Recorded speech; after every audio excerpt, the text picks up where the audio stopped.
Hey guys, അപ്പോൾ ഇന്നത്തെ വീഡിയോയിലൂടെ നമ്മൾ നോക്കാൻ പോകുന്നത് എങ്ങനെ നിങ്ങൾക്ക് നിങ്ങളുടെ സ്മാർട്ട് ഫോണിനെ ഒരു വെബ് ക്യാമറയായിട്ട് മാറ്റാം എന്നതിനെ കുറിച്ചാണ്.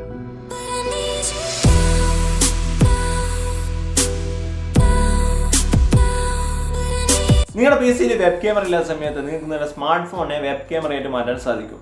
അതിനായി ചെയ്യേണ്ടത് നിങ്ങൾ പ്ലേ സ്റ്റോറിൽ പോയിട്ട് നിങ്ങൾക്ക് ഡ്രോയിഡ് ക്യാം എന്ന ആപ്ലിക്കേഷൻ നിങ്ങൾ ഇൻസ്റ്റാൾ ചെയ്യുക. ഡ്രോയിഡ് ക്യാം എന്ന ആപ്ലിക്കേഷൻ നിങ്ങൾ ഇൻസ്റ്റാൾ ചെയ്ത് കഴിഞ്ഞാൽ നിങ്ങൾ ചെയ്യേണ്ടത് നിങ്ങളുടെ PC-യിലും ഡ്രോയിഡ് ക്യാം എന്ന ആപ്ലിക്കേഷൻ നിങ്ങൾ ഇൻസ്റ്റാൾ ചെയ്യുക. രണ്ടിലും ഈ ഒരു ആപ്ലിക്കേഷൻ നിങ്ങൾ ഇൻസ്റ്റാൾ ചെയ്ത് കഴിഞ്ഞാൽ അടുത്ത നിങ്ങൾ ചെയ്യേണ്ടത് നിങ്ങളുടെ സ്മാർട്ട് ഫോണിലെ ഡ്രോയിഡ് ക്യാം എന്ന ആപ്ലിക്കേഷൻ നിങ്ങൾ ഓപ്പൺ ചെയ്യാം. ആപ്ലിക്കേഷൻ ഓപ്പൺ ചെയ്ത് കഴിഞ്ഞാൽ നിങ്ങൾക്ക് കുറേ പെർമിഷൻസ് ചോദിക്കുന്നതാണ്. അതൊക്കെ നിങ്ങൾ അലോ ചെയ്ത് കൊടുക്കാം.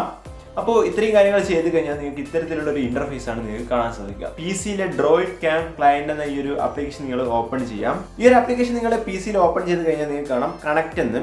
അവിടെ നിങ്ങൾക്ക് കാണാം വൈഫൈ എന്നൊരു ഓപ്ഷൻ കൊടുത്തിട്ടുണ്ട്. അവിടെ ക്ലിക്ക് ചെയ്യുന്ന സമയത്ത് നിങ്ങൾക്ക് കാണാം കണക്ട് ഓവർ വൈഫൈ എന്ന് കാണാം. അതിന് താഴെയായിട്ട് നിങ്ങൾക്ക് ഡിവൈസ് IP എന്നും ഡ്രോയിഡ് ക്യാം പോർട്ട് എന്ന് കൊടുത്തിട്ടുണ്ട്. അപ്പോൾ നിങ്ങൾ ചെയ്യേണ്ടത് നിങ്ങളുടെ സ്മാർട്ട് ഫോണിൽ കാണിക്കുന്ന ഡിവൈസ് IP-യും അതുപോലെ തന്നെ ഡ്രോയിഡ് ക്യാം പോർട്ടും നിങ്ങൾ ഇവിടെ എൻ്റർ ചെയ്യുക. അതിന് താഴെയായിട്ട് നിങ്ങൾക്ക് വീഡിയോ ഓഡിയോ എന്ന് കൊടുത്തിട്ടുണ്ട്. നിങ്ങൾക്കിപ്പോൾ വീഡിയോ മാത്രം മതിയെങ്കിൽ നിങ്ങൾ വീഡിയോ എന്നതിൽ ടിക്ക് ചെയ്യാം. അതുപോലെ തന്നെ വീഡിയോ ഓഡിയോ വേണമെങ്കിൽ നിങ്ങൾക്ക് വീഡിയോ ഓഡിയോ എന്നതിൽ നിങ്ങൾ ടിക്ക് ചെയ്യാം. അടുത്തായി നമ്മൾ ചെയ്യേണ്ടത് ഈ ഒരു സ്റ്റാർട്ട് എന്ന ബട്ടണിൽ നിങ്ങൾ ക്ലിക്ക് ചെയ്യാം.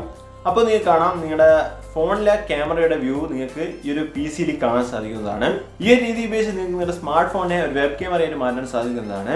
ഇതിലൂടെ നിങ്ങൾക്ക് വീഡിയോ കോൺഫറൻസും മറ്റും നിങ്ങൾക്ക് ചെയ്യാൻ സാധിക്കുന്നതാണ്. അപ്പോൾ ഈ ഒരു വീഡിയോ ഇഷ്ടപ്പെട്ടെങ്കിൽ ഉടൻ തന്നെ ഈ ഒരു ചാനൽ ലൈക്ക് ചെയ്യുക, ഷെയർ ചെയ്യുക, സബ്സ്ക്രൈബ് ചെയ്യുക. കൂടുതൽ വീഡിയോസുമായി നമുക്ക് വീണ്ടും കാണാം. It's me Nandakishore signing out.